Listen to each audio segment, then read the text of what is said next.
Isang araw po, napunta ako sa isang lamay, punerarya. Ito po ay isang pamilya na namatay, Pilipino. Lahat po nakaitim. Nagkamali ako ng suot. Lahat nakaitim, lahat nagluluksa, lahat humahagulgol, umiiyak. Ang suot ko pong t-shirt kulay yellow. Yellow is a happy color. Pagpasok ko po ng punerarya, lahat ho nakasimangot sa akin. Ba't yan nasuot mo? Parang lahat gusto ko ipakulam. Lahat gusto ko sakalin. Parang ano ba, Mike, ano ka ba? Sabi ko, sorry, mali ako nasuot. Tanong, pwede bang isuot ang kahit na ano? Pwede. Corinthians. We can wear anything. Pero dahil may mga taong nasasaktan, palitan mo yung suot mo. May kaibigan naman ako, this time it's a Chinese funeral. People are wearing white. Barkada ko dumating sa punerarya, lingunan lahat kasi nakapula siya. Pare, parang nagdiriwang ka pa na namatay yung kapatid ko. Ha? Ano ba? And everyone was angry and offended. Ay, grabe, it's culturally insensitive and offensive. Tanong, pwede ba isuot kahit na ano? Pwede. Apostle Paul says, we can wear anything. We can do anything. We can eat anything. But when others are hurt, when others are offended, ibahin mo. Why? Because the book of Corinthians invites us to understand that love is stronger than our personal rights. Love is greater than our personal freedom. Ang ganda. So that's why the past few Sundays, we were talking about this. Do not use your knowledge to hurt the weak. Do not use your personal rights to destroy your brother or sister. In the previous Sundays, do not use your freedom to hurt and offend people that you are trying to win for the Lord. Oo, malaya. Pwedeng inumin kahit ano, kainin kahit ano, isuot kahit na ano. Pero kapag ka merong nasasaktan, natitisod at napapalayo kay Lord dahil sa suot mo, dahil sa kinakain mo, dahil sa iniinom mo, mas mahalaga na magmahal kesa igiit mo yung karapatan at kalayaan mo. And that is the book of Corinthians for all of us. Maalala nyo, today we enter chapter 11 and we will talk about another controversy sa kanila. Parang merong gulo at away na nangyayari dahil every time they celebrate the Lord's Supper, the Holy Communion, merong pangit na ugali na lumalabas. Yabang na lumalabas. Kaya today, ang ating title sa ating message is The Lord's Table. Bakit ito mahalaga? We will continue with our series, 1 Corinthians chapter 11, verses 17 to 34. Kung maalala nyo, ang buong book of 1 Corinthians ay mahahati sa tatlong parts. Ang first part nito ay about divisions in the church. Away-away, kampihan, at mga pagtatalo. Kay Pastor Apollo ako. Ay, kay Pastor Peter ako. Ay, kay Pastor Paul ako. Ay, kay Pastor ganito ako. Ito kakampi ko. Meron silang mga factions at fans club at mga grupo-grupo na nagbabangayan at nagpapayabangan. Problema, sakit talaga sa ulo. A church divided. Yung part 2 ng Corinthians is about disorder in the church. Merong dimandahan, merong mga sexual scandal, merong immorality, merong mga away-away tungkol sa pagkain, merong mga away-away tungkol sa mga buhay mag-asawa. Ang gulo. And the last part of Corinthians, the book ends with surfacing their doubts. Totoo bang nabuhay si Jesus mula sa mga patay? Totoo ba na si Jesus ang Panginoon? Marami silang pagdududa at pagtatanong tungkol sa kanilang pananampalataya. And that is why the book of 1 Corinthians invites us back to the reality of the cross. Yon, na kapag ka naalala natin ang ginawa ni Jesus sa krus, ang ginawa ni Jesus sa buhay natin, we can forgive because God forgave us. We can love because Jesus loved us. We can show mercy and kindness dahil tayo ay pinakitaan ng awa, pagmamahal, pagkapatawad ng Diyos. Eto na, chapter 11, these are the problems they have. Number 1, sabi ni Apostle Paul, you have divisions among yourselves. Away kayo ng away. Grabe, nalulungkot ako. Nabalitaan ko, hindi kayo nagkakaisa. Isang problem nila, They were disrespecting the Lord's table. Diba? We do that. We also celebrate the Lord's table. Once a month, we have the bread and the wine and the juice to celebrate the sacrifice of Christ. Sila, parang binabastos nila yung ceremony. And finally, the problem includes, merong, ako muna, pare, nagugutom na ako, tirahin ko na to, ubusin ko na to. So, hindi nakakain yung iba at hindi nabibigyan ng tinapay yung iba. They were selfish and they neglected the poor. In other words, sa buong Corinthian community, mga church, mga Christians, meron silang hierarchy. Mas magaling yata ako. Mas importante yata ako. Unahin nyo na akong pakainin. Ako, VIP ako. Merong elite attitude. Merong discrimination. May mahirap, may mayaman. Merong magaling, merong hindi magaling. Merong matalino, hindi matalino.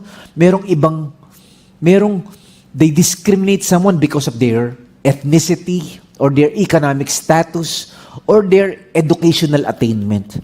Parang pa-importante, self-importance, at walang pakailam sa iba. Yun ang problema sa Corinthians.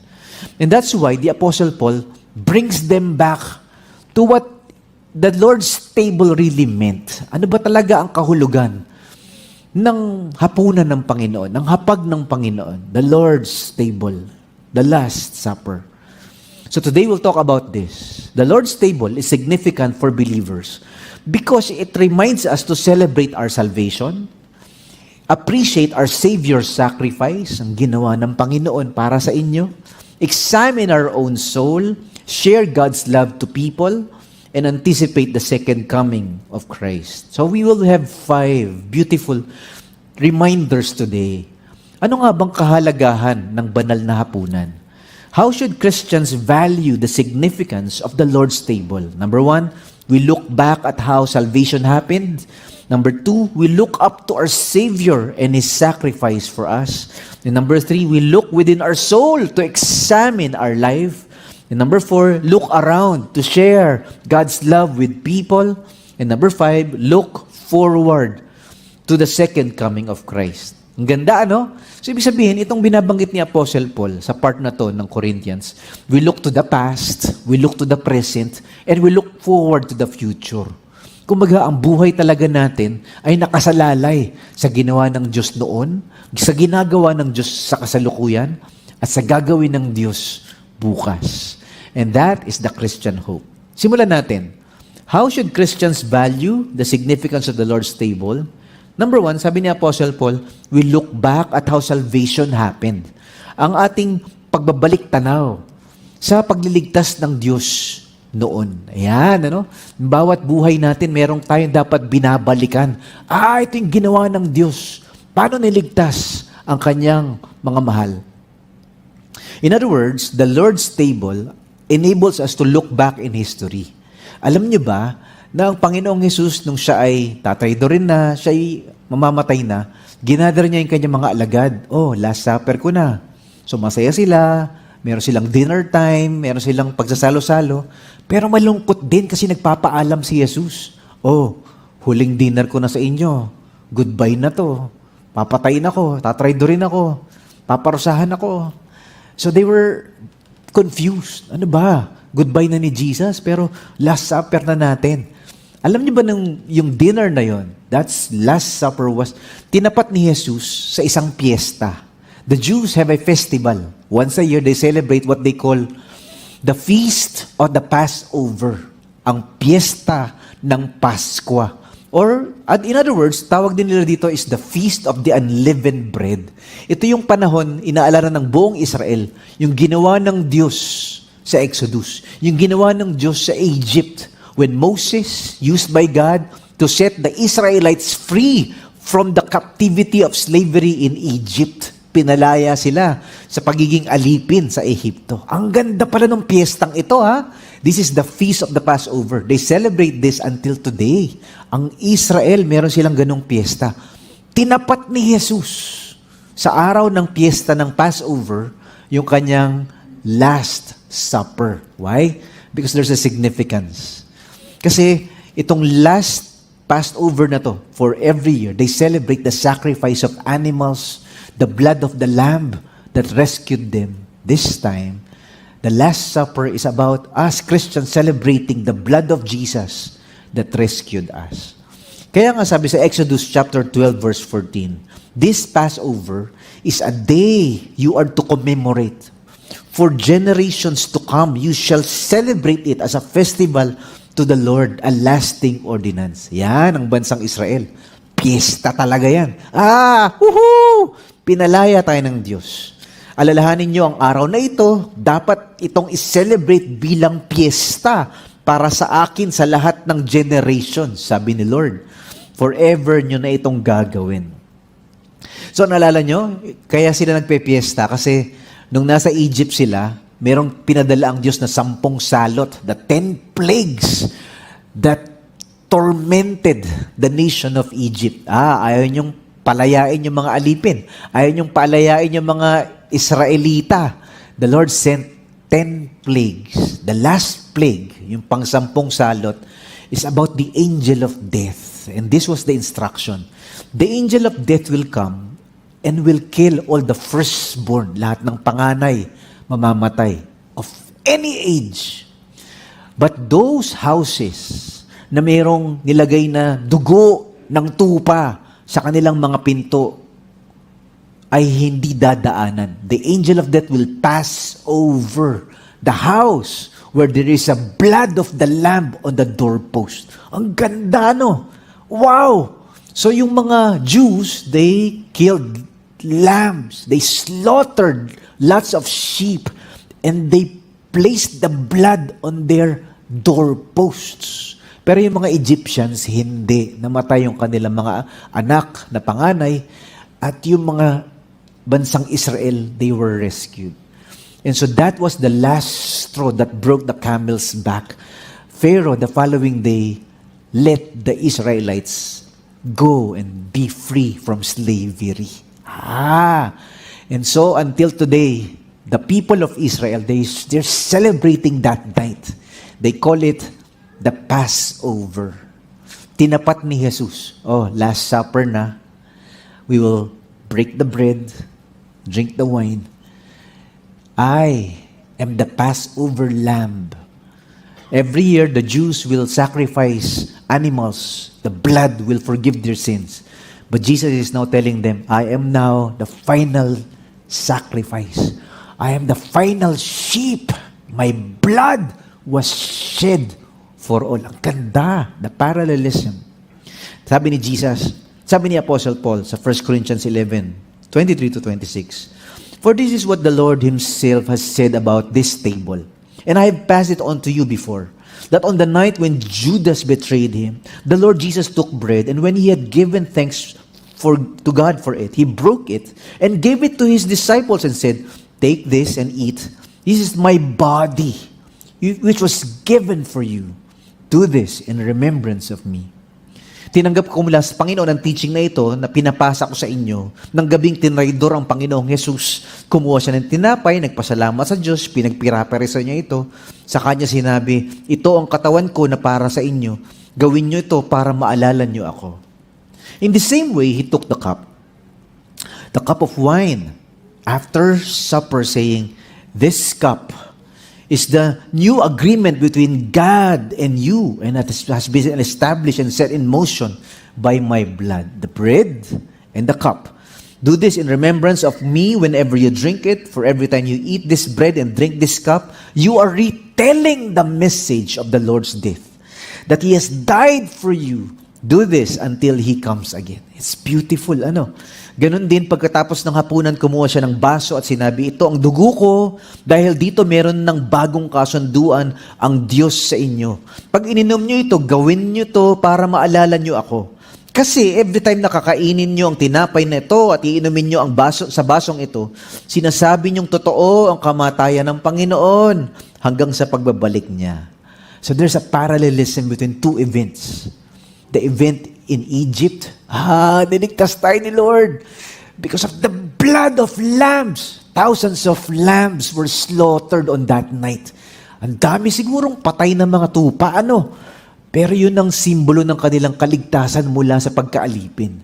And Jesus was telling them, this time with the apostles, the Lord's table, Now there's a new covenant. The old covenant, you need to kill animals, and the blood of the animals forgives your sins, rescues you. This time, I am that final sacrifice. No need for animals. I am the lamb that takes away the sin of the world. Oh, every time you drink this cup and eat this bread, you remember the new covenant, a new relationship with God, a new agreement with God. So in other words, itong Passover and Lord's Supper have similarities. Both the Passover and the Lord's Supper were established as lasting memorials for generations. Until today, they celebrate it. The Jews and the Christians, tayo, Lord's Table, yung Israel, Passover feast. Both involved bread, both involved wine, and both involved the community coming together and remembering. There's power in remembering, Yung inaalala nyo yung nakaraan, there's power for us to inspire us to move forward in the future. Inaalala nyo yung nangyari, katapatan ng Diyos noon. And both the Passover and the Lord's Supper commemorate redemption. Ibang klase kasi ang nangyayari sa buhay natin kapag alam natin yung ginawa ng Diyos noon. Something is beautiful, something powerful is happening when we know our history. Noon. Ganito buhay ko noon, pero binago ako ni Lord. Ganito ako kasalbahin noon, pero inayos ako ng Diyos. Ganito ako kayabang noon, pero nilinis na ako ng Panginoon. Ganito yung kasama ang buhay ko noon, pero pinatawad ako ng Diyos. And that is the beauty of salvation. We remember what God did for us. Do you remember the day you were saved? The day you were forgiven? The day you trusted Jesus Christ as your Savior? As the sacrifice for your sins? It's the most beautiful day, the most important day in our lives. Somebody once said, I have two important days in my life. The day I was born and the day I was born again. Yung araw na ako'y pinanganak sa mundong ito, the best day of my life. And yung araw na ako ay pinanganak na muli dahil kay Jesus, another best day of my life. So Paul was telling them, you remember. As the Israelites remembered Passover, you also remember the cross. You remember Jesus and His sacrifice for us. Problema, pag nakakalimot tayo, nga pala, pinatawad na ako ni Lord. Nga pala, binayaran na ni Lord lahat ng utang ko. Nga pala, niligtas na ako ng Panginoon. Pag nalilimutan daw natin yun, nagkakawindang-windang ang buhay natin, nagkakasemplang-semplang yung ating paglalakbay sa buhay. Madali tayong matokso, madali tayong magtampo, madali tayong magrebelde, madali tayong mawala sa lugar. Kasi we forget. But remembering has beauty and power. Lord, thank you, Lord. Ito naman yung pangalawa. Sinasabi ni Apostle Paul dito sa kahalagahan ng Lord's Supper. We look up to our Savior and His sacrifice. Yung bang ating iniisip ang pagdurusa ni Jesus? Tingnan nyo to. For every time you eat this bread and drink this cup, you are retelling the message of the Lord's death. That He has died for you, do this until He comes again. Sabi niya, kasi every time nakakainin nyo ang tinapay na ito at iinom kayo sa basong ito, sinasabi niyong totoo ang kamatayan ng Panginoon hanggang sa pagbabalik niya. We look to Jesus as our Savior, as our High Priest. We look to Jesus, someone who gave us an example on how to give our lives for others as well. Itong New Covenant na to, pinedikto sa Old Testament Parang papalitan ng Diyos ang ating mga puso at aayusin ng Diyos ang ating relasyon sa Kanya. That's the New Covenant. It's a new agreement. It's a new relationship between human beings and God. That the moment we trust Jesus, God gives us a new beginning. God gives us a new relationship. God gives us a new life. Binabaklas ng Diyos yung lahat ng madumi, masama, at mabaho sa buhay natin. At binibigyan niya tayo ng bagong puso, malinis na buhay, bagong simula. That's the new beginning in our lives. That's the new covenant. Nalala ko, ako po ay na-born again nung ako ay second year college. Ako po ay nag-aral dito sa Recto, Far Eastern University. Walang klase, isang araw, nakatambay ako sa aming Freedom Park ng FEU, may lumapit ho sa akin. At may tinanong, have you heard of the 4 spiritual laws? Narinig mo na ba to? 4 na tuntuning spiritual. Sabi ko, ano ba yan? Hindi ko pa naririnig yata yan. 4 daw, 4. So this person started sharing to me the good news about Jesus. Sabi niya, number 1, Mike, God loves you. Mahal ka ng Diyos. Meron siya magandang plano sa buhay mo. Sabi ko, well, alam ko na yan. And so it's familiar. I'm religious. I grew up in church. Di ba? But yung pangalawa, sabi niya, the problem, Mike, is you are sinful. We are sinful. And we are separated from God. And we cannot experience the love of God. Yun ang problema. Kaya miserable ang buhay mo. Kaya sumisimplang at nawiwindang ang buhay mo. Hindi mo nararanasan yung pagmamahal ng Diyos. Kasi makasalanan ka at malayo ka sa Kanya. Medyo nagsisink in na sa akin. Parang oo nga, Si Jesus kilala ko sa nguso, pero hindi pala sa puso. Hindi nyo natatanong, laki po akong simbahan. Pastor ho ang tatay ko. Christian family. Naku po, Christian school, Christian friends, Christian parents, Christian family, Christian dog, lahat Christian. Lahat po, talagang memorize ang Bible, alam ko ang Bible. Pero ang Panginoon nasa ulo, pero wala sa puso. Bigla ako naintindihan, oo nga, may kulang sa buhay ko. I'm separated from God in spite of my religiosity and my Christian background. Pangatlo, sabi niya sa akin, kailangan mong tanggapin si Jesus. Jesus Christ is the only way to God. There's no other ticket to heaven. There's no other way to eternal life. Si Jesus lang. Not religion, not your church, not your good works. Sabi ko, hindi pala kabutihan, hindi pala kabaitan, hindi pala pagsisikap, hindi pala religion, hindi pala perfect church attendance ang paraan sa langit. For the first time in my life, I understood, ito pala yun. Sabi niya, number 4, you need to open your heart. You need to make a choice. You need to decide to trust Jesus as your Savior, as your God, as your Lord. And that day changed my life. Ibang klase, When God saves you and gives you a brand new start. Hindi mabilis, pero dahan-dahan tinanggal ng Diyos yung mga pangit sa buhay ko. Ang unang tinanggal ng Diyos sa akin, yung yabang ko. Mayabang ho talaga ako. I grew up in an arrogant environment. Yabangan, pagalingan, ayaw magpatalo, gusto mo laging nasa una, laging ikaw ang boss, ikaw ang lagi ang tama, lagi nakikipag-away. Tinanggal ni Lord yon, dahan-dahan. I started to understand that life is not about winning. Life is not just about being on top or being rich or being successful. There's more to life. Life is more beautiful than those arrogant achievements. Ayan, yan yung unang tinanggal ng Diyos sa akin. Yung pangalawa, selfish ho ako . Sarili ko lang iniisip ko. Sa bahay ho namin, parang dormitory. Uuwi ka lang para kumain, magpalaba, matulog. Hindi kami nag-uusap. Para kaming hindi magkakakilala sa bahay. Binago ni Lord yon. I started talking to my brothers. I started initiating conversations and dinner with family. Kasi naintindihan ko na hindi dapat ganito ang pamilya. I started talking with my parents. I started breaking our cold relationships. Yon, nakita ng mga kapatid ko. Si Kuya Mike hindi na masungit. Si Kuya Mike hindi na naninigaw. Talagang bakbakan mo kami sa bahay. Talagang pag mag-uusap kami, kamao. Away dito, away doon. Sigawan dito, sigawan doon. Duguan ng ilong, duguan ng labi. Ganun ho kami lumaki. Puro ho kami lalaki. 4 boys. Ay, nako. Halos babaliw ho ang nanay ko kakasaway sa amin. Kasi puro lalaki, puro mga basagulero. And so that, the Lord changed my heart. You know what happened? My brothers started coming to Jesus one by one. Same booklet, I shared to them. Have you heard of the 4 spiritual laws? Una sa bunso. Siyempre, yung bunso, makikinig sa kuya. Tapos yung pangalawa. Tapos yung sumunod sa akin. At lahat sila tumanggap sa Panginoon. Ay, nag-umiiyak ko yung mga kapatid ko. Why? Because they saw the change in my life. Hello?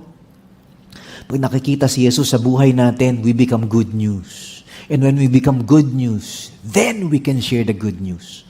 Problema daw, marami sa atin, we tell the good news, but they don't see the good news. Hi! Kalabitin mo ngayon katabi mo, parang ikaw yun .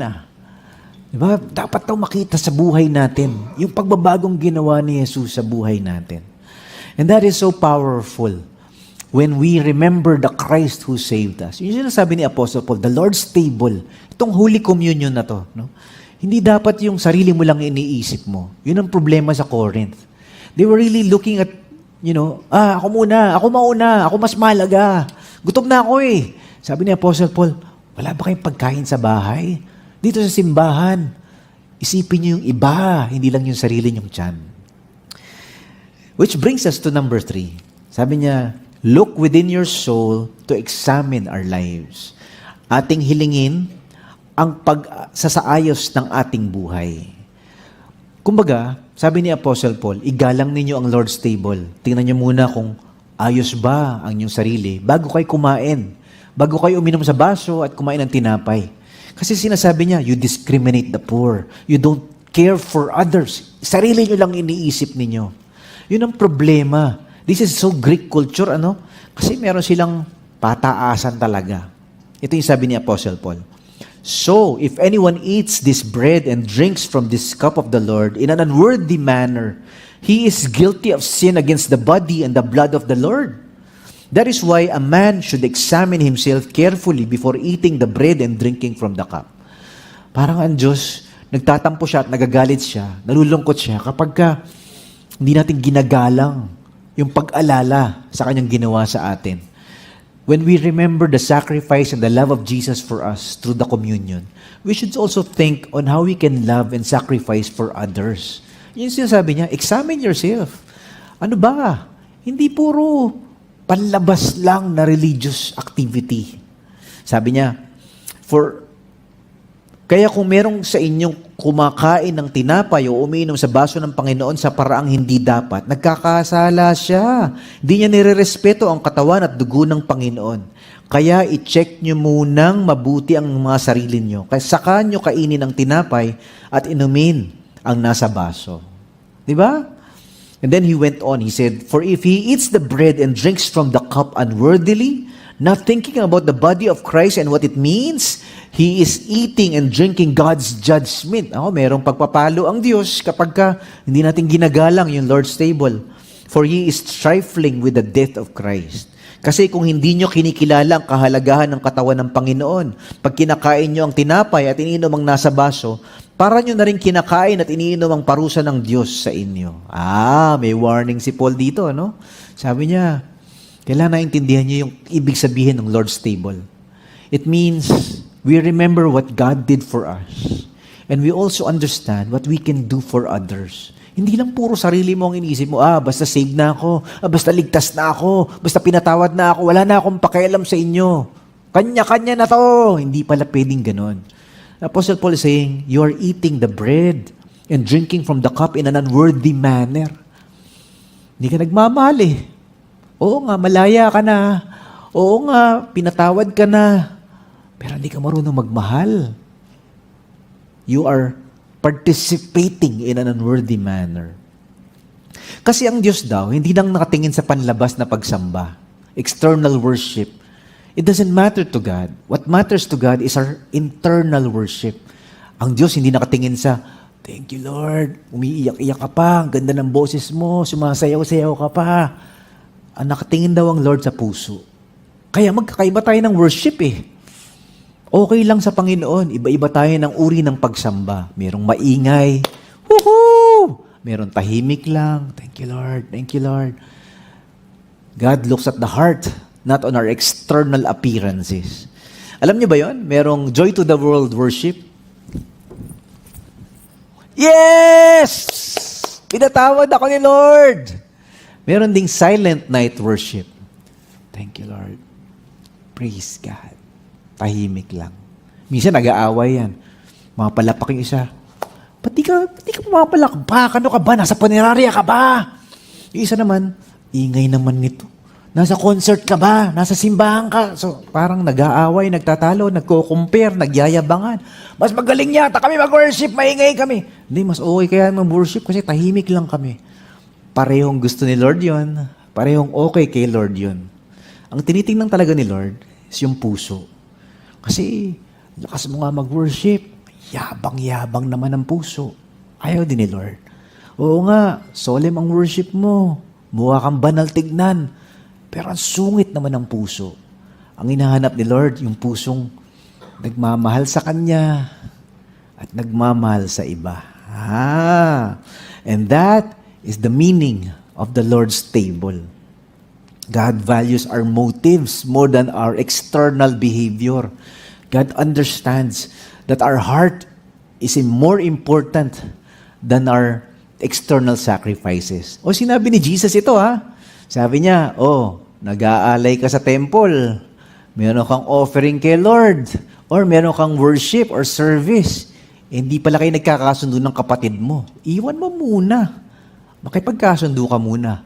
Umaating ka ng church, kumakanta ka sa choir, nagsiserve ka sa usher. Hindi pala kayo magkasundo ng anak mo. Iwan mo muna yan. Mag-usap muna kayo. Pupunta ka sa church, naglilingkod ka kay Lord, kumakanta ka sa Panginoon, naglilid ka ng life group. Hindi pala kayo nag-uusap ng tatay mo. Sabi ng Panginoon, iwan mo muna yan. You reconcile with your friend. You reconcile with your boss. You reconcile with your office mate. You reconcile with your spouse. Kaya kami ni Ethel, pagka minsan nagtatalo kami, meron kaming tampuhan, hindi ako maka-church ng maayos. Magpipreach na ako minsan, 5 minutes to go. Magpipreach na ako, tatawagan ko yan. Sabi ko, mahal, sorry bati na tayo Kasi hindi ka maka-worship kay Lord, puro panlabas Puro pagpapakitang tao Galing-galing mong kumanta. Nagpapa-impress ka lang pala. Hello? God looks at the heart. Ayos ba kayo ng misis mo? Ayos ba relasyon nyo ng anak mo? Ayos ka ba kay boss? Nagsorry ka na ba sa office mate mo? Ayos na ba kayo ng kapitbahay mo?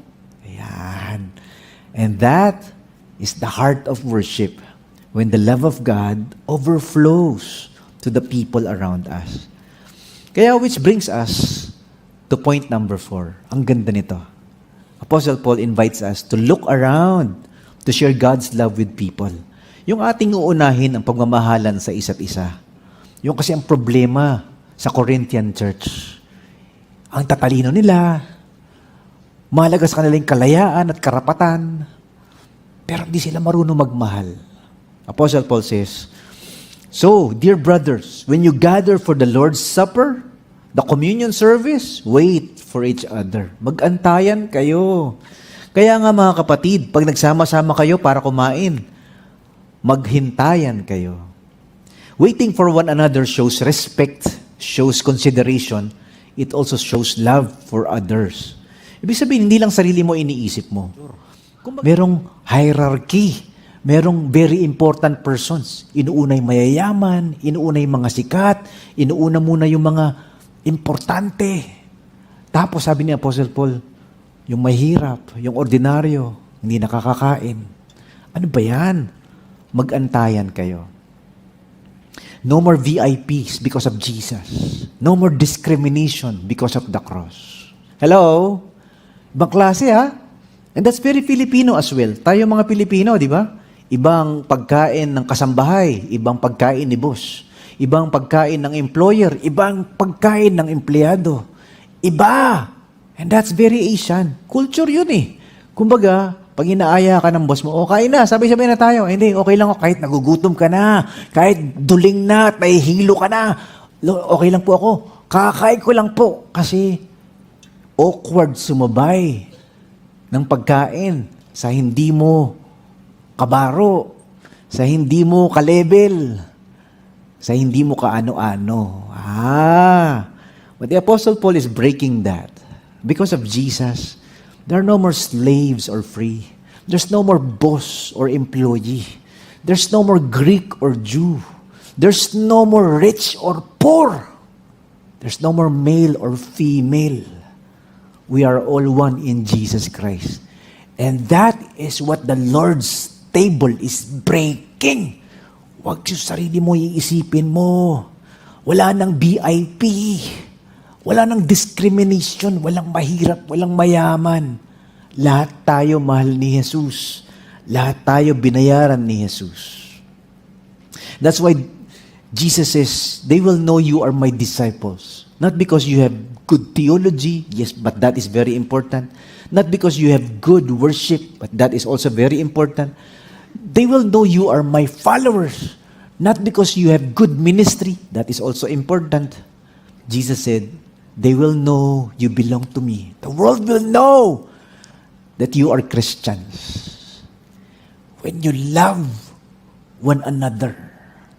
When your love is stronger than your freedom. Lahat naman pwedeng kainin, wala namang bawal eh. Pero mas mahalaga magmahal kaysa igiit yung karapatan mo at kalayaan mo. Oh, ganda! And that is 1 Corinthians for all of us. Apostle Paul will invite us to be sensitive to the culture. But when the culture is evil, he breaks the culture. Wala nang hierarchy. Wala nang VIP. Mag-antayan kayo. Lahat kakain. And I saw that in our church. I have a lot of rich friends. Rich, church mates natin. Mga mayayaman talaga. I went to their house and I observed how they treat their spouse, treat their children, and how they treat their kasambahay. Minsan naiiyak ho ako. Tatawagin ho yung mga driver, kasambahay, security guard. Kain na tayo. Sabay-sabay ho kumakain. Pare-pareho ng ulam. Ay, naiiyak ako. Kasi hindi kami ganun pinalaki. Huling kakain ang kasambahay, ang kakainin mo yung tira. At yung ulam ni boss, hindi kasing sarap ng ulam ng mga tauhan niya. That's Filipino. We know our place in the house. Kung ang ulam nila, pochero, magtyaga ka sa torta. At kumbaga, you don't demand. You understand that. Ulam nila yan eh. Niluto ko yan para sa kanila. Pare, ito ulam natin. Ayan. Apostle Paul says, the cross destroys any discrimination, any hierarchy, any VIP. No more slaves. No more masters. No more rich, no more poor. When we gather to the Lord's table, walang VIP. Lahat tayo. Mag-antayan kayo. Which brings us to number 5. Look forward to the second coming of Christ. The Lord's table allows us to look to the future. Ang ating asahan ang pagbabalik ng Panginoon. Ay, ang galing. Apostle Paul says, for every time you eat this bread and drink this cup, you are announcing the Lord's death until He comes again. Kasi every time nakakain kayo ng tinapay na ito at iinom kayo sa basong ito, sinasabi niyong totoo ang kamatayan ng Panginoon hanggang sa pagbabalik niya. Oh! So the Lord's table allows us to look at the past. Ano bang ginawa ng Diyos na pagliligtas sa aking buhay at sa atin? The Lord's table allows us to look at the past. Thank you, Lord! Pinatawad mo na kami. Past tense. Pero the Lord's table allows us also to reflect on what's happening in our hearts, in our lives today. Lord, ayusin mo nga yung yabang ko. Baklasin mo nga yung kasungitan mo ko. Lord, tanggalin mo nga yung kasamaan na ugali ko. And then, the Lord's table also points us to the future. Balang araw, babalik si Jesus. Every time you drink this cup and break this bread, we are saying, one day, there will be a banquet. Jesus will wipe our tears away. He will make everything new. Aayusin ng Diyos lahat ng tama. Lilinisin lahat ng Diyos ng madumi. Igaganti ng Diyos lahat ng ginawang masama. A new heaven and a new earth. A banquet. That's why Jesus said, mark my words. I will not drink this wine again until the day I drink it with you in my Father's kingdom. Sabi niya, one day, mag-iinuman tayo ulit, magkakain tayo ulit. There will be a banquet. It's not just a Lord's Supper, it's a banquet. Sinasabi ko sa inyo, hindi ako iinom ulit ng alak na to hanggang dumating yung araw na iinom ako ng bagong alak kasama nyo sa kaharian ng Ama ko. Jesus is preparing a mansion for us. Jesus is preparing a new world for us. Jesus is preparing us not just for a tent or a supper, but a banquet and a building. Yan ho, that's the Christian hope. May pag-asa ang buhay kahit magulo, matindi, masakit, pangit, madaya ang mundong ito. Hindi ito ang ating totoong tahanan. This is not our real home. This is not our real citizenship. We are citizens of a better kingdom. We belong to a higher, better, more beautiful home than this fallen, broken world. Ganda ho, ano? That's the message of the Lord's table. We proclaim the coming of the Lord. We proclaim the salvation of the Lord until His coming again. Ang ganda. So the Apostle Paul is telling them, huwag kayong mag-away. Pinatawad kayo ng Panginoon, magpatawad kayo. Minahal kayo ng Panginoon, magmahalang kayo. Pinalaya kayo ng Panginoon, maggalangan kayo. No more rich or poor, no more slaves or master under the cross. The Lord's table is radical. It changes the way we see others. It changes the way we see ourselves. It changes the way we see the world. So that's why today we talked about this. The Lord's table is significant for believers because it reminds us to celebrate our salvation, to appreciate our Savior's sacrifice, to examine our own soul, to share God's love to people, and to anticipate the second coming of Christ. And all of that in that one simple meal, the Lord's table. So today we talked about 5 beautiful, powerful truths that hopefully guides us as we go through life. Number 1, Christians should value the significance of the Lord's table because we should look back at how salvation happened. When you remember the day God forgave you and rescued you. Look up to the Savior and His sacrifice. Jesus at the cross changes the way we see ourselves and others. It revolutionizes the way we relate with others. Especially with those who hurt us. Yun ang ginawa ni Jesus sa krus. Yung dinuraan, minura, binugbog, sinaktan, hinubaran, pinatay. Pero nagpatawad, nagmahal, kahit masakit. Yan ang mensahe ng krus. Look within our soul to examine our life. Look around to share God's love with people. To look forward to the second coming of Christ. Praise God. Tayo pong lahat tumayo, tayo manalangin. Let's pray. Panginoon, salamat po sa iyong mensahe sa amin sa araw na ito. Na, Panginoon, yung ginawa mo sa amin noon, yung pagliligtas, yung pagpapatawad, the sacrifice you did for us, Lord, affects the way we live our lives today and even looking forward for the future. Lord, teach us to live, Lord God, for you every day. Teach us, Lord God, to love others as you have loved us. Teach us to forgive those who hurt us because you have forgiven us. Panginoon, sobrang gandang balita talaga nito, na yung ginawa mo para sa amin, ay pwede rin namin gawin sa iba. Magpatawad, magmahal, magparaya, magbigay, magantay, magpasensya, magmahal. Help us, Lord. Lord, today we go back to the cross and we remember that the only antidote to any division, to any arrogance, to any conflict, and to any rebellion and arrogance is the humility of the cross, is the sacrifice of the cross, and the love of the cross. Salamat, Panginoon. Turuan mo kami na magtiwala patuloy sa iyo.